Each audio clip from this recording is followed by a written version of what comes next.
Tell me what brought you out here today. Support. Support for the man that created one of the best lives I could ever possibly have when he was in office. Financially, morally, spiritually, family, unit, and after Biden got elected, it all fell apart based on my job in the industry sector, and lost everything since then. So the man that gave me one of the most amount of hope that I've ever had in my life now is being transformed into some kind of criminal, and it's not fair. It is not fair. And he is not broken the law, and it's done nothing but intentionally trying to cause division in this country. It is a political ideology that is sick. Do you think there was anything wrong with Trump's phone call to the state officials here in Georgia after the election? I listened to the call over and over to say, manufacture me 12,000 votes. I didn't hear that. Find 12,000 votes is one thing, and it's historically known that in Georgia, the voter rolls are not cleaned off regularly. There has been cases of dead people voting, double votes, people specifically that moved out of a county to another state but didn't register a driver's license stuff in another state and still hold a current driver's license voting in both places. And we need same-day voting, paper ballots, or do what Afghanistan does. Dip your finger in an inkwell, and so you know you voted. You can't do it twice.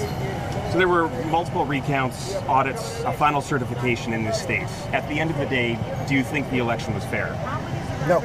And I'll tell you just one reason why it's not fair. If you've got video proof of the ballot tallies and the counters in Atlanta shutting the building down, getting people out where there's 3 inside, watch the video.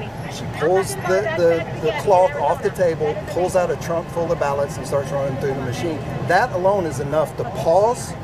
Governor Kemp should have said, okay, this is video evidence of something fishy. It's not normal to pull a trunk full of anything out as soon as you usher everybody out. As soon as you plaster cardboard and paper all over the windows so nobody can see what's going on inside in a free country, that is a Venezuelan dictatorship. That is not the country that I live in. What does it make you think? You think the election was stolen, but this election in this state was overseen by a Republican governor and Republican officials? Republican is just a name. Their principles and values, you can just put anything you want to, because in Georgia you could run as Democrat or Republican, and it's more known that you can put an R beside your name and have a better chance of winning in a southern state than a D. Inner city, a D works. But you can look at the inner cities where the Democrats run and you can see the failure in their policies. The policies that are here that are conservative policies work. Now, I'm not a Republican or a Democrat. I'm a conservative. And that's how I like to live. That's how I like to treat everybody with love. And I cannot fathom for 1 second, this will be the first time in history a president has had a mugshot. 4 indictments. How many years are they trying to put him in jail? 900? 1,000? More than Charles Manson? Give me a break. They're trying to tie him up so he will either run out of steam, run out of money, or just give up. And it will not happen.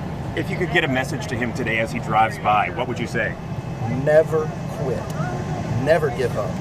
This country is in a precipice of a moral decline, and we need a spiritually godly leader in this White House, again, that actually has cognitive abilities to formulate sentences and to be able to put us back on the track for financial prosperity.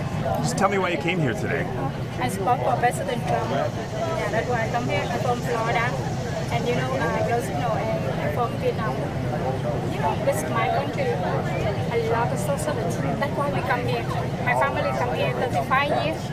And what happened now? They know freedom, everything. That's why I come here. Tell me why you're out here today.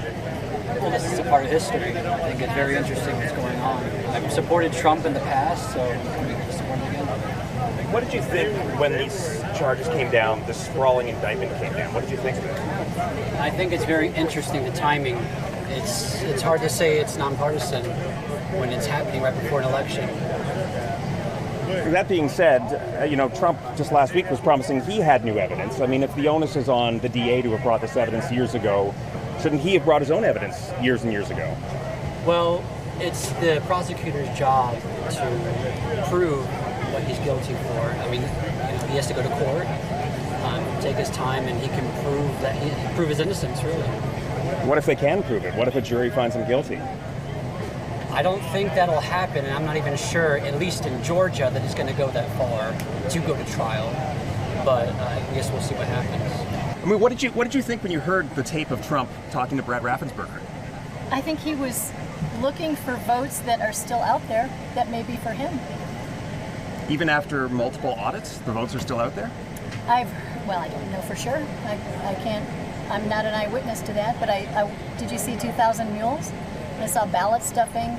I saw people feeding voting machines one after the other after they shut it down in Georgia. And they pulled boxes out from under tables and started running ballots through over and over and over again. My eyes don't lie. He's doing it for us. He has nothing to gain other than saving this country. And we need saving. And we had 4 years of good prosperity and safety and low unemployment, high wages. You know, we're small business owners, my husband and I, and we're doing very well. Now we're struggling. So are our employees. What would you think if Donald Trump was in prison but reelected? I would vote for him in the jail cell because he can run this country a whole lot better than it's being run now from the jail cell.